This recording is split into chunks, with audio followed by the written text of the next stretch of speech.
Oh, oh, oh, oh, oh.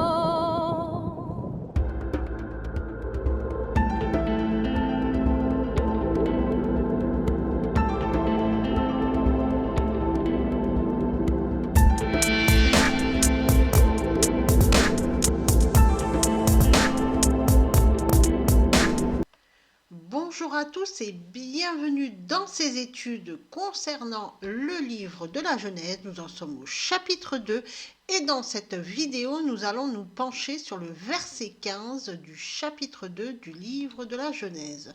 Le chapitre 2 du livre de la Genèse est la suite directe du chapitre 1, c'est logique, et notamment les premiers versets qui relatent le 7e jour de la création, ainsi que le séjour de l'homme au jardin d'Éden et la formation de sa compagne. Ce chapitre 2 du livre de la Genèse relate l'état originel du monde avant la chute de l'homme et de la femme. Nous avions vu, lors des 2 précédentes études, que le jardin d'Éden était un lieu géographique délimité et spirituellement, il représente l'état d'esprit du juste.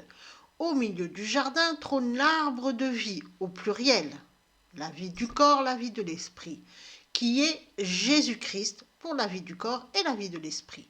Dans cette étude, nous verrons que Dieu place l'être humain qu'il vient de former et de créer dans le jardin d'Éden pour le cultiver et le garder. Un unique verset donc très important, car Dieu, on va le voir, donne une responsabilité à l'être humain, celle de cultiver et de garder le jardin d'Éden. Mais qu'est-ce que ça signifie de cultiver et de garder le jardin d'Éden? Et c'est là toute la responsabilité de l'homme et l'on verra le sens véritable de cette responsabilité. Rappelons que le but de ces études est de donner le sens le plus proche possible du texte du livre de la Genèse, donc de la parole de Dieu. Dans ces études, nous nous attarderons essentiellement sur les mots hébreux dont le sens n'a pas été correctement restitué ou parfois même inversé par les traductions françaises qui sont à notre disposition afin de pouvoir donner le sens véritable du texte sans le prisme d'une doctrine ou d'une idéologie religieuse. Il est fortement recommandé de lire ou d'écouter les études précédentes car de nombreuses notions déjà expliquées vont être reprises dans cette étude. Rappelons aussi que Dieu s'adresse à tous par des termes simples et que chacun peut comprendre ce que Dieu dit.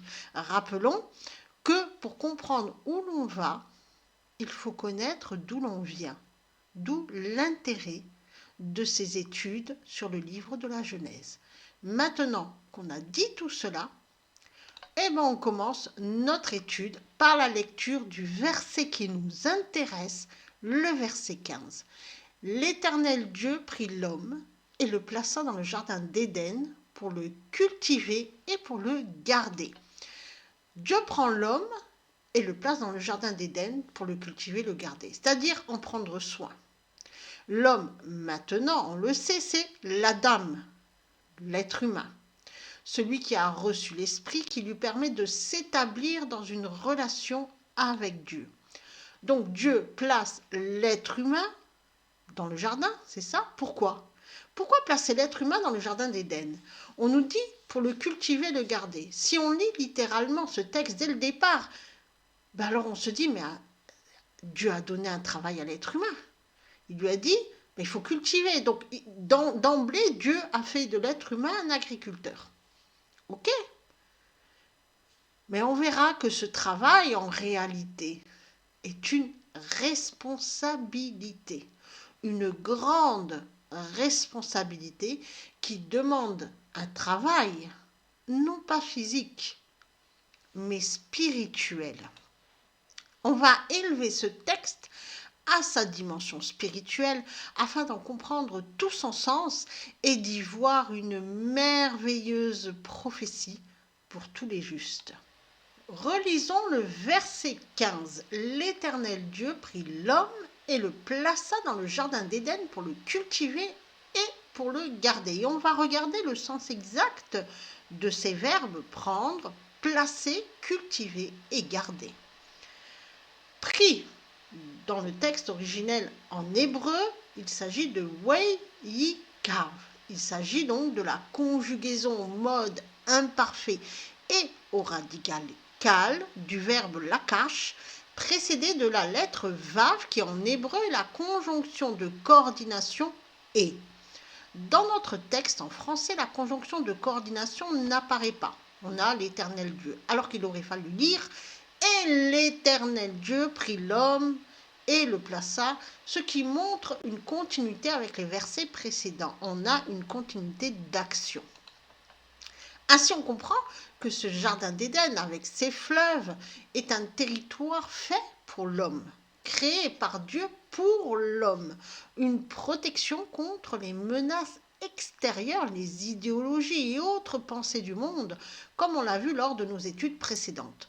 Donc, on pourrait presque dire qu'après avoir délimité un abri pour l'homme, Dieu l'y place. Le verbe lakash au radical kal signifie prendre, prendre en main, prendre et emmener, se saisir de, obtenir, prendre possession de, choisir, conduire, prendre par la main. La racine de ce verbe, formé de ces 3 lettres hébraïques, signifie saisir de la main, prendre, aller chercher et aussi savoir faire. Donc, on a l'idée dans ce verbe que Dieu est allé chercher l'homme, la dame, qu'il venait de créer et de former, pour l'emmener au jardin et que là, la dame allait acquérir un certain savoir-faire, allait grandir en recevant l'enseignement de Dieu. On a ici l'image d'un père qui prend par la main son enfant pour l'enseigner, le guider, pour lui montrer quelque chose et aussi pour le protéger, pour le garder près de lui. Dans le texte, ce verbe est conjugué à l'imparfait. Ce mode en hébreu montre que l'action est un processus inachevé, prolongé et répété. En vérité, Dieu prend chacun de ses enfants par la main pour le placer dans le jardin d'Éden, pour le mettre à l'abri du monde, des mensonges du monde, pour l'enseigner sur la vérité, pour un peu que l'enfant fasse le choix d'écouter son père. L'homme, il s'agit bien dans le texte original en hébreu de la dame donc de l'être humain, comme on l'a vu précédemment dans nos études précédemment. Place à le verbe, tel qu'il est écrit dans le texte original en hébreu, on a la conjugaison wei, ya, ni, he, hu. Il s'agit donc de la conjugaison au mode imparfait et au radical ifil du verbe yanar précédé de la conjonction de coordination vav qu'on a vu précédemment. Le verbe yanar, lorsqu'il est au radical ifil, prend le sens de poser, placer et aussi de faire reposer, donner du repos, rendre tranquille. Et comme dans le texte il est au mode imparfait, l'action se répète. Ainsi, Dieu place l'être humain dans le jardin, il le prend par la main pour l'emmener dans un lieu de repos, un abri, afin que l'homme puisse grandir et être enseigné. Celui qui fait le choix de revenir à Dieu par la repentance, donc qui fait la paix avec Dieu, et accepte de suivre Jésus-Christ, donc la parole, qui fait de la parole son Seigneur, alors Dieu, en esprit, guide l'esprit du juste pour l'enseigner, le faire grandir et le faire entrer dans son repos. Protégé ainsi par Dieu, le juste, celui qui garde la parole de Dieu, celui qui suit Jésus-Christ, donc celui qui suit les préceptes de Dieu, est alors en paix. Il n'a plus rien à craindre du monde, donc il fait la paix avec Dieu et Dieu lui donne sa paix en Jésus-Christ. Car Dieu, donc, le place à l'abri du monde extérieur. Tout cela ne peut se comprendre uniquement que par la foi, car c'est dans la foi que l'on place toute notre confiance en Dieu. Et alors on comprend mieux cette parole de Dieu, le juste vivra par la foi, qu'on peut lire en Habacuc, chapitre 2, le verset 4, et qui sera repris par Paul. Cultiver maintenant, regardons ce verbe, c'est lehabadar dans le texte original en hébreu. Il s'agit du verbe abad et dans le texte, il est à l'infinitif et au radical kal.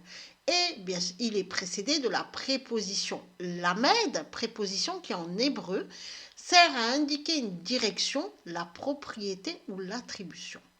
Lorsque il est au radical cal, le verbe abad prend le sens de servir librement. Servir librement comme sujet. Garder, dans le texte original en hébreu, il s'agit du verbe shamar, qui est à l'infinitif et au radical cal. Et donc, à ce radical-là, il prend le sens de tenir, avoir la charge de, garder, protéger, veiller, observer, préserver.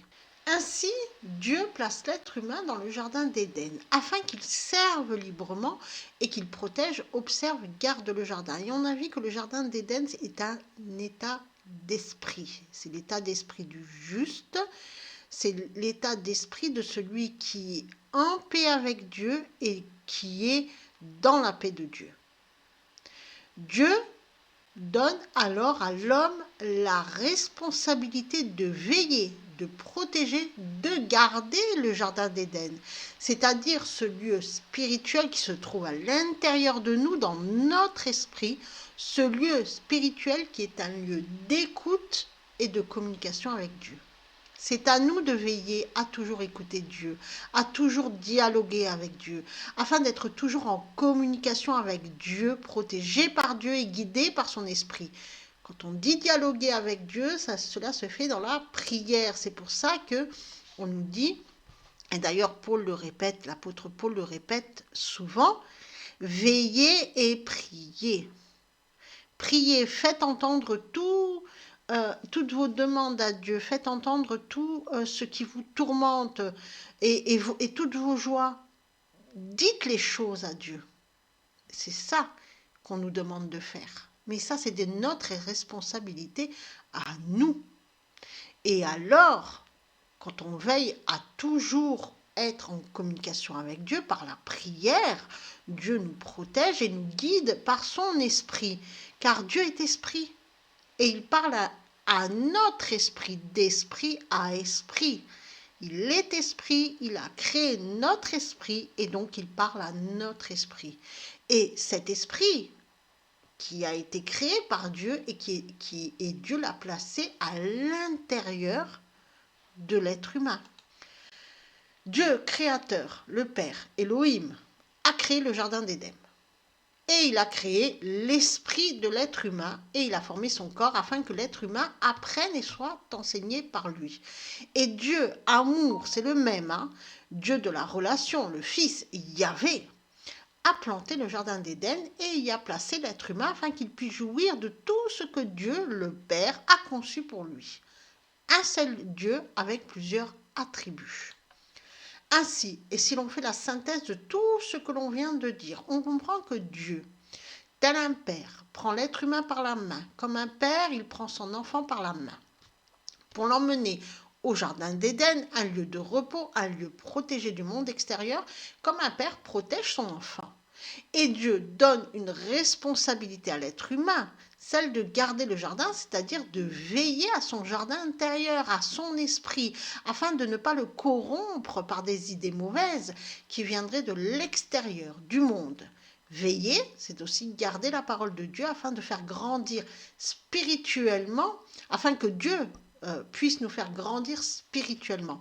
Ce jardin d'Éden est donc l'esprit qui est le temple de Dieu. Et tous ceux qui ont un esprit, qui veillent, qui gardent saint le temple de Dieu, qui évitent que ce temple soit souillé par ce qui vient du monde, alors c'est lui le juste. C'est lui qui est dans la justesse de Dieu. Et donc, les justes sont tous des membres d'un seul corps, qui est l'Église, la véritable Église sainte. Ce n'est pas un bâtiment, c'est spirituel. Et dans la tête, le chef est Jésus-Christ.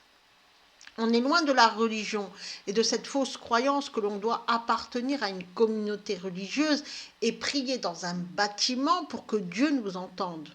Non, Dieu est esprit et vérité.